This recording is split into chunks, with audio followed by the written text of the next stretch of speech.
Hello dear students, नमस्कार। हमारे YouTube channel SCC online classes में आपका स्वागत है। और जैसा कि आप सभी को पता है कि हमारे चैनल पर 12th क्लास की एनसीईआरटी मैथ का सिलेबस कंटिन्यू चल रहा है, जिसमें हम चैप्टर 3 विद्युत धारा, एनसीईआरटी 12th क्लास की एनसीईआरटी फिजिक्स का सिलेबस कंटिन्यू चल रहा है, ठीक है, जिसमें हम चैप्टर 3 विद्युत धारा पढ़ रहे हैं। तो उसी की श्रृंखला को आगे बढ़ाते हुए आज पढ़ेंगे हम बेटा किरचॉफ के नियम, ठीक है, जो काफी इंपोर्टेंट क्वेश्चन है, पेपर की दृष्टि से एग्जाम में आता है। तो किरचॉफ के नियम पढ़ने से पहले हम एक टॉपिक पढ़ चुके हैं, क्या नाम था उसका? सेलों का श्रेणी क्रम संयोजन और सेलों का समांतर क्रम संयोजन। ये दोनों टॉपिक आप जरूर देखें, ठीक है। इन टॉपिकों की आपको लिंक डिस्क्रिप्शन में जरूर मिल जाएगी, तो आप उसको देख लें, क्योंकि वो भी एग्जाम की दृष्टि से काफी महत्वपूर्ण क्वेश्चन है और एग्जाम में आते हैं, ठीक है। अब और जो मिश्रित का क्रम संयोजन था वो इम्पोर्टेंट नहीं था, इसलिए वो हमने नहीं पढ़ाया, पहले ही बोल चुके थे, ठीक है। अब पढ़ेंगे हम आज किरचॉफ का नियम कि किरचॉफ के नियम क्या है, इनने कब दिया था और क्यों दिया था, ठीक है ना। तो देखो, जटिल परिपथों व नेटवर्कों से संबंधित समस्याओं को हल करने के लिए, ठीक है। जटिल परिपथ माने जो विद्युत परिपथ होते हैं, जिनमें विद्युत धाराओं का जो मान निकालना होता है वो क्या होता है, कठिन होता है ना। ऐसे परिपथ जिनमें विद्युत धाराओं का मान निकालना कैसा होता है, कठिन होता है, वे क्या होते हैं, जटिल परिपथ कहलाते हैं, है ना। तो जटिल परिपथों एवं नेटवर्कों से संबंधित, जो नेटवर्क है ना, सिग्नल, उनसे संबंधित समस्याओं, मतलब जो समस्याएं आती थी उनसे संबंधित समस्याओं का हल करने के लिए, ठीक है, क्या किया इन्होंने सन 1800 कितने में, सन 1842 में, ठीक है ना, सन 1842 में। कौन से वैज्ञानिक थे, जर्मन के जो वैज्ञानिक थे उनका नाम था गुस्ताव रॉबर्ट और किरचॉफ, है ना, किरचॉफ, पा है क्या, फा किरचॉफ, ठीक है, ये थे। सही नहीं बनू,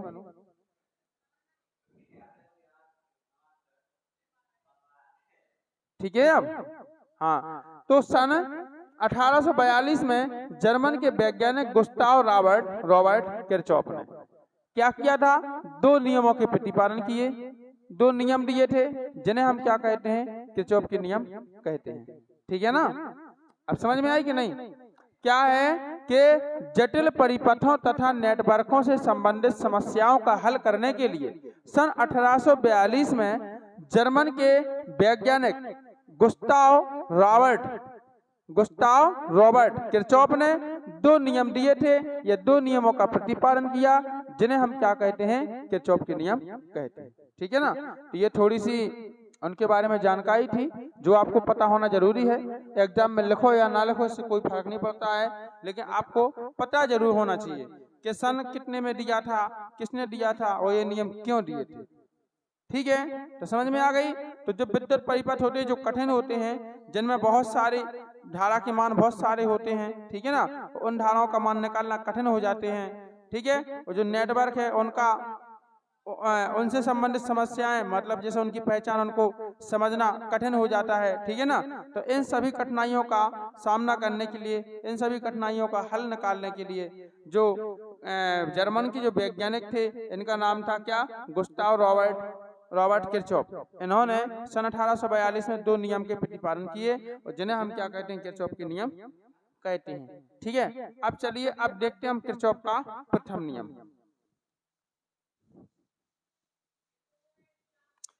कहता है, किरचॉफ के प्रथम नियम में बोलता है,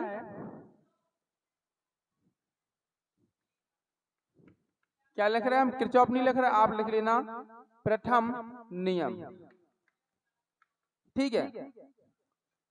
किरचॉफ का प्रथम नियम बोलता है कि किसी विद्युत परिपथ में किसी भी संधि पर, ठीक है, किसी विद्युत परिपथ में किसी भी संधि पर मिलने वाली समस्त विद्युत धाराओं का बीजगणितीय योग क्या होता है, शून्य होता है, ठीक है, क्या कहता है कि किसी विद्युत परिपथ में किसी भी संधि पर मिलने वाली समस्त विद्युत धाराओं का बीजगणितीय योग क्या होता है? शून्य होता है। आपको पता है विद्युत धारा को हम काय से प्रदर्शित करते हैं? आई से, इलेक्ट्रिक करंट होता है ना, तो आई से प्रदर्शित करते हैं विद्युत धारा को, ठीक है ना। तो आई से, तो जैसे अब मान लो कि बहुत सारी विद्युत धाराएं हैं, क्या है, किसी परिपथ में किसी संधि पर बहुत सारी विद्युत धाराएं मिल रही, तो उन सबका हमें जोड़ करना है। क्या करना है? सबका योग करना है। तो उसके योग को हम कैसे दर्शाएंगे? सिग्मा आई से। कैसे दर्शाएंगे? सिग्मा आई से। तो बीजगणितीय योग क्या होता है? हमेशा शून्य होता है। अर्थात हम कह सकते हैं, क्या कह सकते हैं कि सिग्मा आई जो है उसका मान क्या होगा? आपका 0 होगा। सिग्मा आई का मतलब क्या होता है? सिग्मा आई का मतलब होता है समस्त विद्युत धाराओं का बीजगणितीय योग, ठीक है, और जो क्या होता है आपका शून्य होता है। तो बताइए क्या नियम याद हो जाएगा? एक बार फिर से देखिए। इस नियम के अनुसार किसी भी विद्युत परिपथ में किसी संधि पर, कोई विद्युत परिपथ है जिसमें एक कहीं पर भी संधि है, तो किसी विद्युत परिपथ में किसी भी संधि पर मिलने वाली जो समस्त विद्युत धाराएं हैं उनका बीजगणितीय योग क्या हो जाएगा? शून्य हो जाएगा। अब देखिए हम चित्र के माध्यम से समझते हैं कि मान लो कि देखो हम एक आपको कोई बिंदु बना रहे,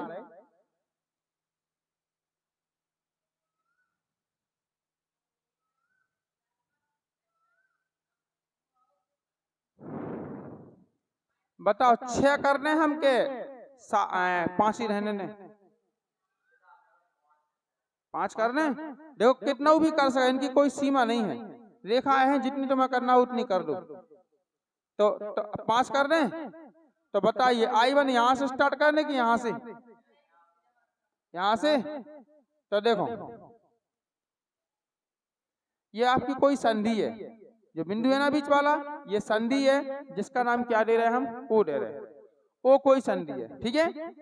अब मान लो कि एक विद्युत धारा है, क्या है? I1, उसकी दिशा ये है, ठीक है, ये I1 है, क्लियर।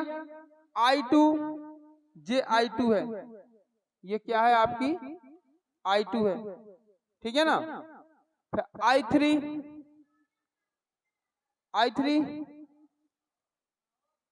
I1 बाहर करने के अंदर उसका व्यंजक क्या निकला? व्यंजक बताओ।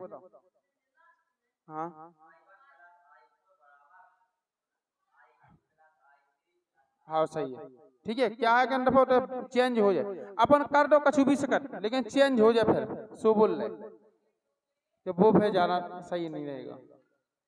I3 इसको क्या बोल रहे हम?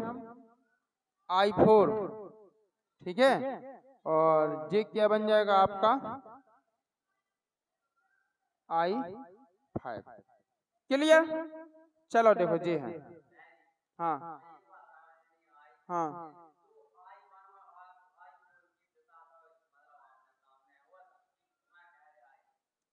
वही तो हम समझाना चाह रहे हैं। जैसे हम मान लो बदल देते, मान लो कि हम क्या करते, I1 की बाहर अंदर जा रही, I2 की बाहर जा रही, हम I2 की भी अंदर कर देते, I3 की अंदर कर देते, और I4 की I5 की बाहर कर देते, ठीक है। तो नियम तो सही रहते, लेकिन किताब में और रजिस्टर में आपका फिर चेंज हो जाता, फिर बदल जाता। इस हम पूछ रहे थे कि सूत्र बताओ कौन बाहर है कौन अंदर है, समझ रहे कि जी मैं 100 हो जाए दुनिया को, नहीं तो फिर तुम जाकर देखे सर आपने गलत करवा दो, और जबकि है सही।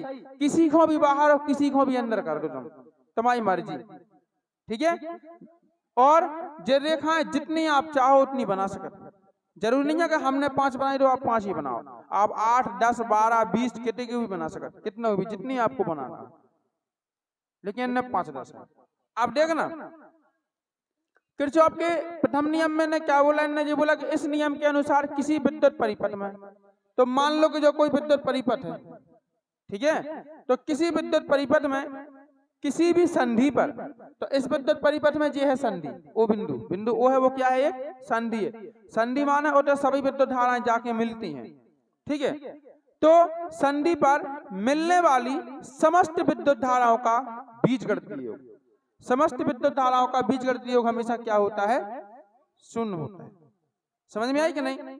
अब कैसे होता हम वो आपको बता रहे हैं। इसमें एक चीज होती है कि जो विद्युत धारा, जो तीर के निशान संधि की साइड है, समझ रहे, जो तीर के निशान संधि की साइड है, यानी जो संधि की साइड आ रही धाराएं, जो धाराएं संधि के साइड आ रही वो होगी आपकी प्लस की, और जो संधि से दूर जा रही वो काय की होगी माइनस की। जी आपको ध्यान रखना है, जो संधि से मिल रही, जो संधि के पास आ रही वो होगी प्लस की, और जो संधि से दूर जा रही वो क्या होगी माइनस की। यानी संधि के पास आने वाली सभी विद्युत धाराएं धनात्मक तथा संधि से दूर जाने वाली सभी विद्युत धाराएं कैसी होती हैं, ऋणात्मक होती है। इसलिए नोट में लिख दिया, समझ गए। इस चीज को आपको याद रखना है। अर्थात अब बताओ, जो I1 है, I1 संधि के पास आ रहा हो कि संधि से दूर जा रहा हो? I1 संधि के पास आ रही है कि नहीं आ रहा?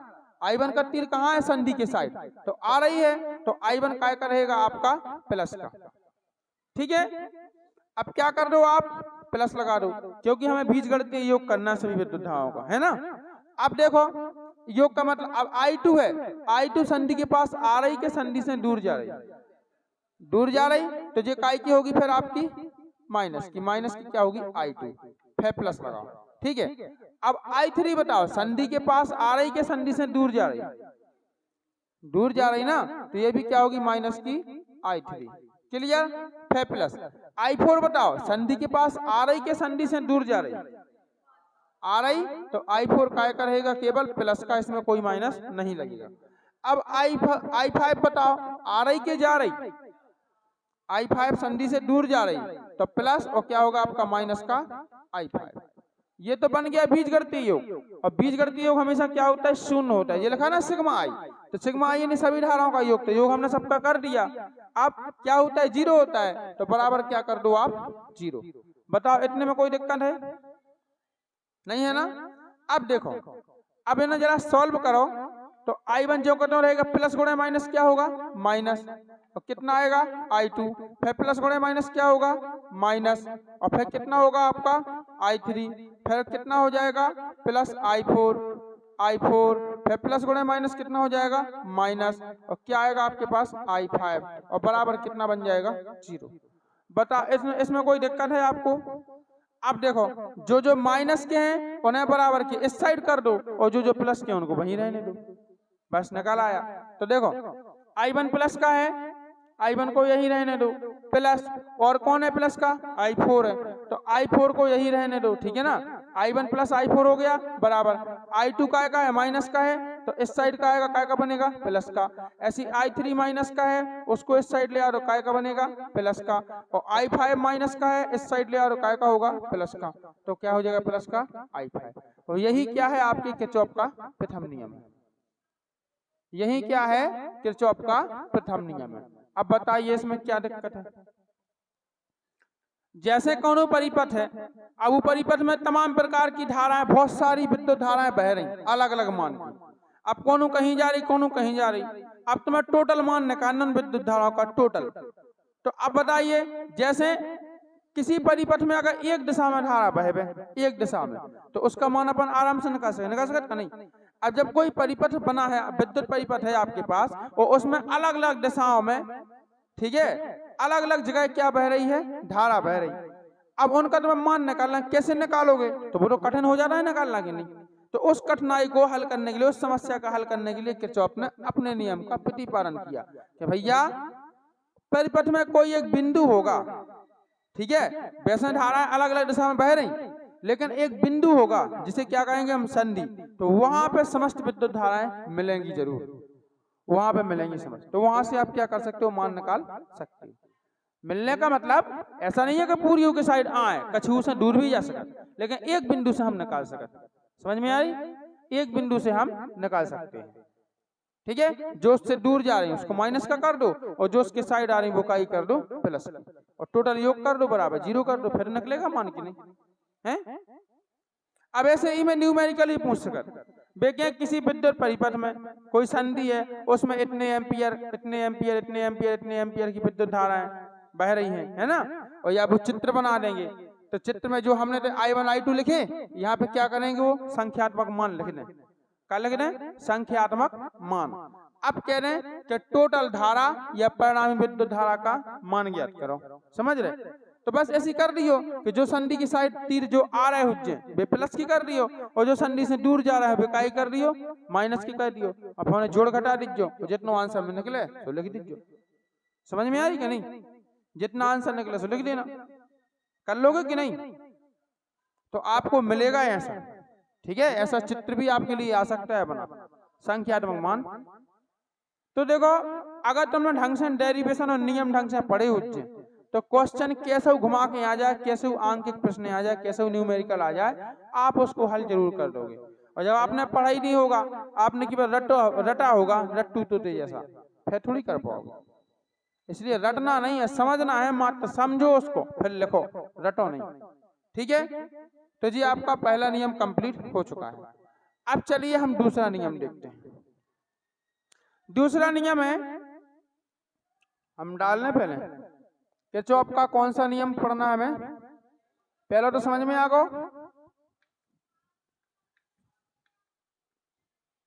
द्वितीय नियम, ठीक है। इस नियम के अनुसार किसी विद्युत परिपथ के किसी बंद जाल के विभिन्न भागों में, ठीक है, किसी विद्युत परिपथ के किसी बंद जाल के विभिन्न भागों में बहने वाली विद्युत धाराओं और उनके संगत प्रतिरोधों के गुणनफलों का बीजगणितीय योग, ऐसा ही है, उसमें उपस्थित कुल विद्युत वाहक बलों के बीजगणितीय योग के बराबर होता है। ये है दूसरा नियम। फिर से सुना एक बार, इस नहीं है कठिन। देखो, इस नियम के अनुसार किसी विद्युत परिपथ के किसी बंद जाल के विभिन्न भागों में, कोई विद्युत परिपथ है उसमें कैसे हैं, बंद जाल हैं, 2 भी हो सकते हैं, 3 भी हो सकते हैं, ठीक है। अब बंद जाल भली है लेकिन उनमें क्या है, उसके भाग भी तो होंगे, ठीक है। तो किसी विद्युत परिपथ के किसी बंद जाल के विभिन्न भागों में बहने वाली समस्त विद्युत धाराओं और उनके संगत प्रतिरोधों के गुणनफलों का बीजगणितीय योग, मतलब उनके विभिन्न भागों में का जो धारा बह रही और जो उनके संगत प्रतिरोध हैं उनका क्या करना है, आपको गुणनफल यानी गुणा करना है, और फिर उनका करके क्या कर देना है, सब योग कर देना है, बीजगणितीय योग। तो उनके संगत प्रतिरोधों का बीजगणितीय योग उसमें उपस्थित, किसमें, उसी बंद जाल में, है ना, उसमें उपस्थित कुल विद्युत वाहक बलों के बीजगणितीय योग के बराबर होता है। मतलब एक साइड तुम्हें धारा और प्रतिरोध को गुणनफल करे जाना, गुणा करे जाना और जुड़त जाना है, और बराबर के फिर एक साइड का करने विद्युत वाहक बलों का आपको पूरा योग ज्ञात कर देना है। अब अगर ऐसे समझ में नहीं आई हो तो देखो हम चित्र के माध्यम से आपको समझा रहे हैं। एक हम विद्युत परिपथ ले रहे हैं, क्या ले रहे हैं हम, एक विद्युत परिपथ, ठीक है। चलो ज्यादा बड़ा होगा कौन, एक हम क्या ले रहे हैं भैया, विद्युत परिपथ ले रहे हैं।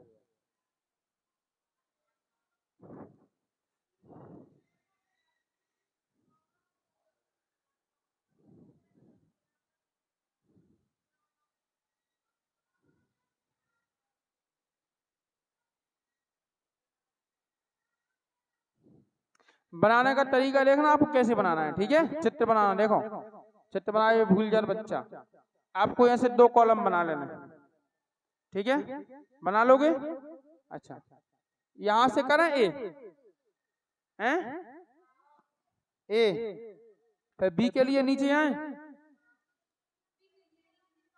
बी के लिए, बाकी तुम्हें दिक्कत नहीं है, तुम्हारा एक जैसे हो जाए, सी यहाँ पे, फिर यहाँ पे डी, फिर ई, और फिर अब सुनो, जे हम इसलिए पूछते हैं कि जैसे मान लो हमने अपने मन को बना रहा, लो बदल गए अक्षर, तो तुम्हें ये बोलना है कि इसमें कुछ है इसमें कुछ है, समझ रहे, तो ताकि बदले नहीं एक सा हो जाए इसलिए पूछा हमने।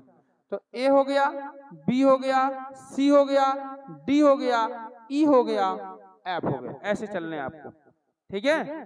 देख लो एक बार कैसे चलने, देखो इधर A B C D E F, ऐसे चलोगे, चलोगे कि नहीं। अब देखो क्या करना है आगे, यहाँ पे आपको एक सेल बनाना है, क्या बनाना है यहाँ पे, एक सेल, देखो ऐसा किया, ऐसा, ये प्लस हो गया और ये क्या बन गया आपका माइनस, ये एक सेल बन गया, ठीक है। और इसका हमें विद्युत वाहक बल क्या रखना है, E1, क्या रखना है इसका, अरे हाँ एप्सिलॉन, एप्सिलॉन और 1 है ना, एप्सिलॉन और 1 रखना है इसका विद्युत, क्लियर। अब इसका आपको संगत प्रतिरोध बनाना है, तो संगत प्रतिरोध यहाँ पे बना दो और जिसका नाम क्या होगा R1,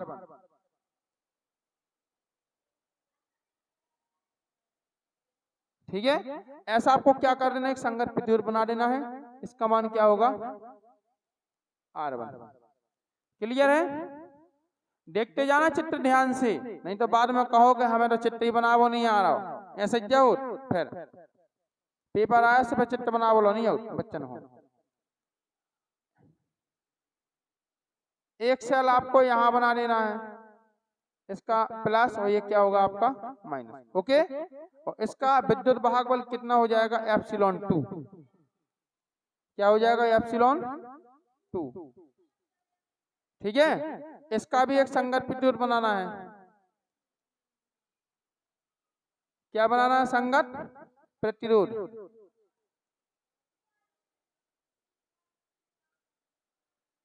ओके।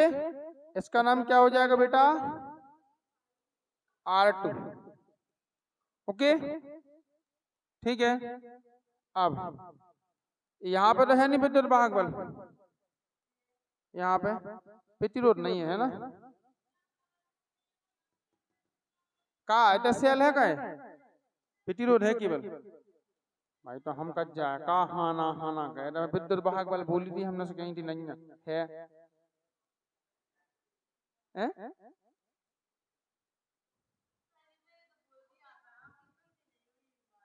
का हमने बोली विद्युत वाहक बल है, बोलनी थी हाँ, हमने प्रतिरोध है, बोलनी थी ना, कोई बात नहीं।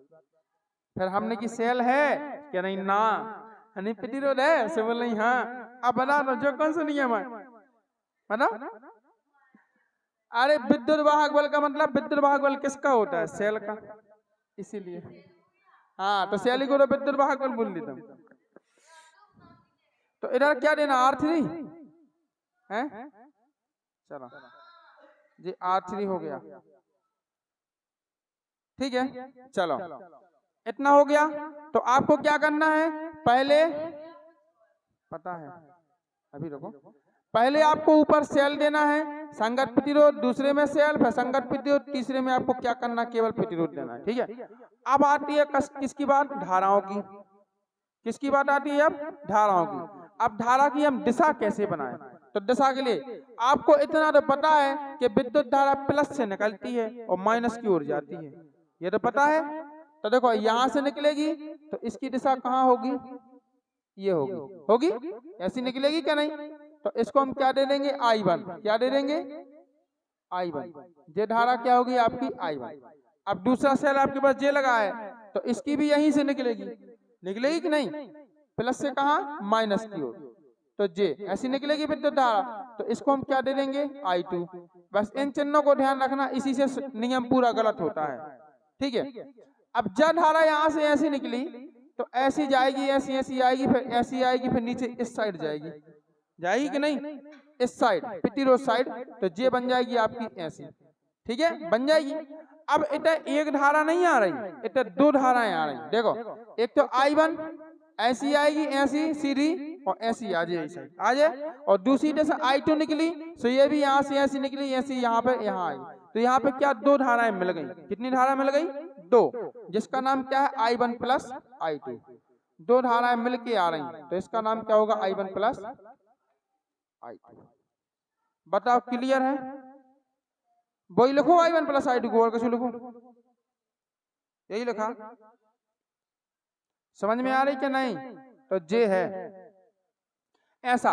अगर आपके चिन्ह सही बन गए तो नियम सही हो जाएगा, और चिन्ह यदि गलत बने तो फिर नियम भी आपका गलत हो जाएगा, चिन्ह सही जाना है। एक बार फिर से देख लो, ऊपर क्या करना है, प्लस से निकले धारा तो ये दिशा हो जाएगी, फिर सेल जुड़ा है तो फिर प्लस से निकलेगी, फिर ये दिशा हो जाएगी। और ये धारा भी ऐसी आ रही और ये धारा भी ऐसी आ रही, तो दोनों का योग कहाँ, एक ही दिशा में होगा, इस साइड। तो नीचे वाली धारा वो इस साइड आएगी और जिसका मान क्या होगा I1 प्लस I2, क्योंकि दो धाराएं मिलके आ रही है। ठीक है, अब आइए अब देखते हैं हम किसको, नियम को एक बार फिर से, कि किरचॉफ का द्वितीय नियम बेटा कहता क्या है। किरचॉफ का दूसरा नियम क्या क्या देख रहे हैं?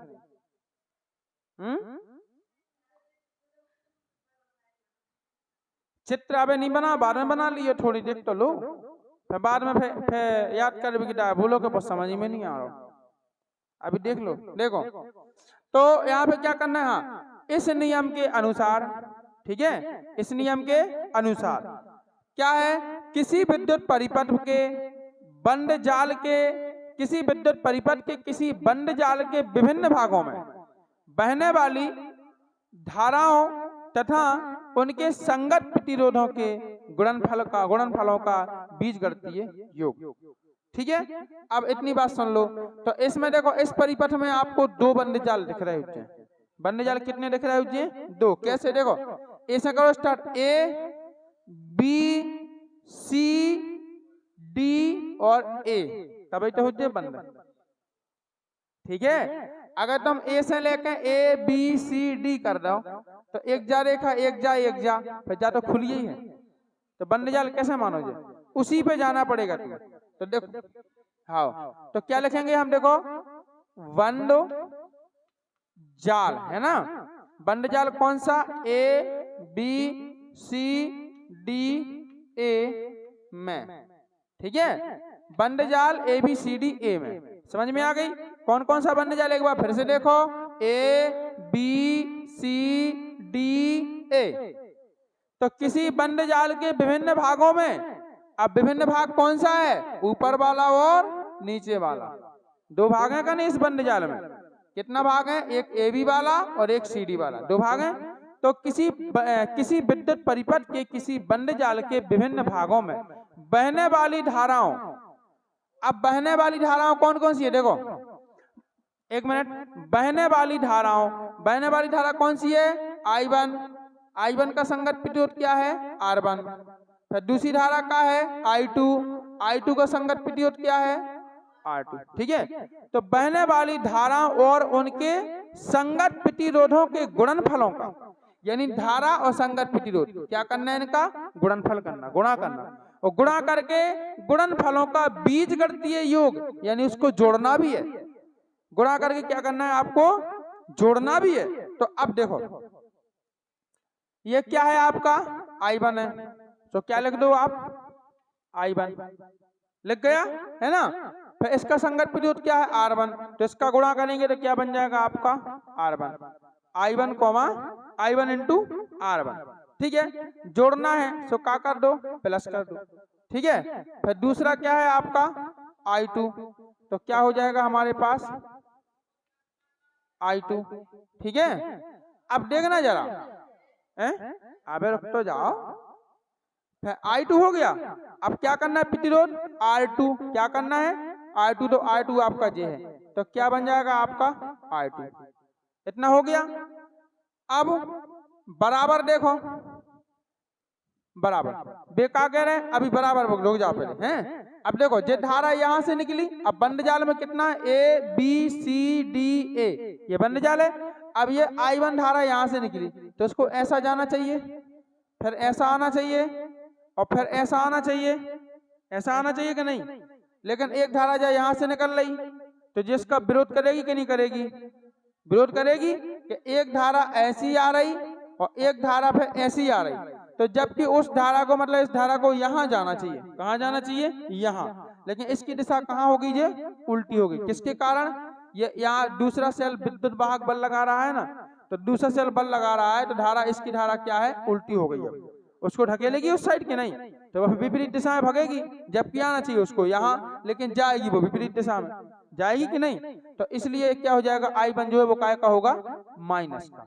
I2 सॉरी, I2 काय का होगा? आपका माइनस का होगा, इंटू संगत प्रतिरोध क्या है? R2 हो गया। अब आ जाओ ऐसी विद्युत वाहक बलों में, क्या में आ जाओ अब बराबर, ठीक है, प्रतिरोधों के हाँ संगत प्रतिरोधक गुणनफलों का बीजगणितीय योग, फिर क्या कह रहे हैं, उसमें उपस्थित, किसमें, उसी बंद जाल में, उसमें उपस्थित कुल विद्युत वाहक बलों के बीजगणितीय योग के बराबर होता है। कुल विद्युत वाहक बलों के बीजगणितीय योग के बराबर होता है। तो कुल विद्युत वाहक बल पहले भाग में क्या है E1 और दूसरे ε1 और दूसरे भाग में क्या है ε2, ठीक है। तो देखो ये हो गया ε1 और माइनस का क्या आएगा ε2।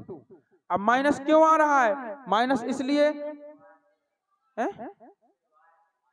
हाँ माइनस इसलिए आ रहा है कि इनकी जो धाराएं हैं वो क्या है, विपरीत दिशा में है, धाराएं क्या है, विपरीत दिशा में है, ठीक है ना। ये विद्युत वाहक बल देखो, अब जैसे जा धारा यहाँ से निकल रही का नहीं, तो इसको ऐसा आना चाहिए, ऐसा आना चाहिए, नहीं कहने का मतलब है कि जो सेल है इसका ऋण सिरा यहाँ होना चाहिए और धन सिरा यहाँ होना चाहिए, धारा के हिसाब से, धारा के हिसाब से, लेकिन ऐसा नहीं है, यहाँ पे धन है यहाँ पे ऋण है, तो धन से धारा निकलेगी तो वो I1 का क्या करेगी, विरोध करेगी। तो विद्युत वाहक बल कैसा यहाँ पे विरोध कर रहा है, इसलिए वो क्या होगा माइनस का, ठीक है, वो धारा का क्या कर रहा है, विरोध कर रहा है, इसलिए क्या होगा माइनस का होगा। समझ में आ गई, ये है रीजन, ठीक है। अब इसको हल करो तो देखो क्या बनेगा आपका I1 R1 प्लस गुणे माइनस क्या होगा माइनस, फिर क्या बनेगा I2 इंटू R2 बराबर, और ये क्या बन जाएगा आपका E1 माइनस E2। ये हो गया आपका वो, अरे यार क्या बताएं तो मैं, हमें ई रटू है ना, ठीक है, ε1 और माइनस क्या होगा ε2। बताइए क्या इतना ही है, इतना ही है, हो गया, एक बंद जाल खत्म, ऐसे निकाले जाते, ये है किरचॉफ का द्वितीय नियम। अब बंद जाल दूसरा हुआ देख लो, क्यों जो बोर्ड कितना आ रहा है, इतना पूरा आ रहा है बंजे। अब आ जाओ बंदो जाल है क्या, किस इतना,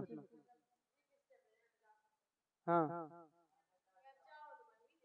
बता देखना, देखो बंद जाल अब कहां से लेना है, देखो C D E F C, okay, C से कर रहे start, C D E F C, कहीं खुला तो नहीं है, पूरा बंद है, तो क्या करेंगे हम, बंद जाल C D E F C में, इस बंद जाल में देखो, देखो इसमें कौन सा ये वाला भाग आएगा और ये वाला भाग आएगा, ऊपर वाला कट गया, ठीक है। तो इसमें देखो इसका, इसकी धारा क्या है I2 और प्रतिरोध क्या है R2, तो अभी तो ये प्लस का आएगा पहला वाला है ना, तो क्या बनेगा आपका, ये बनेगा I2 और इंटू कितना हो जाएगा R2 प्लस, क्लियर है। अब देखो यहां से धारा निकली, ऐसी आई और ऐसी जाना चाहिए और उसी दिशा में जा रही, जिस दिशा में जाना चाहिए उसी दिशा में जा रही, कोई विरोध करने वाला नहीं है ना, तो अब तो नहीं होगी माइनस की, अब काय की रहेगी प्लस की, तो प्लस ही रहेगा, और ब्रैकेट में क्या होगा I1 प्लस I2, यही है ना धारा, I1 प्लस कितना है I2 है, ठीक है, और इंटू कितना है प्रतिरोध R3 बराबर। अब विद्युत वाहक बल देखो, इसका क्या है आपका E2 है कि नहीं, तो इसका वो ε2, इसका क्या है आपका ε2 और माइनस, और इसका क्या है आपका 0, इसका क्या है 0, माइनस नहीं आएगा सॉरी प्लस, ठीक है। यहाँ पे क्या कर दो आप 0, क्योंकि इसमें है ही नहीं विद्युत वाहक बल, शून्य है, तो क्या कर दो आप 0 कर दो, है ना। अब चलो हल करो इसको, तो ये बन जाएगा आपका I2 आ रहा R2 प्लस, कर तो नहीं लो, फिर जी आएगा आपका I1 प्लस कितना आएगा I2 और इंटू कितना हो जाएगा R3 और बराबर जी बनेगा आपका ε2, ठीक है, तो ये हो गया, इतना ही है, ये है आपका दूसरा बंद जाल।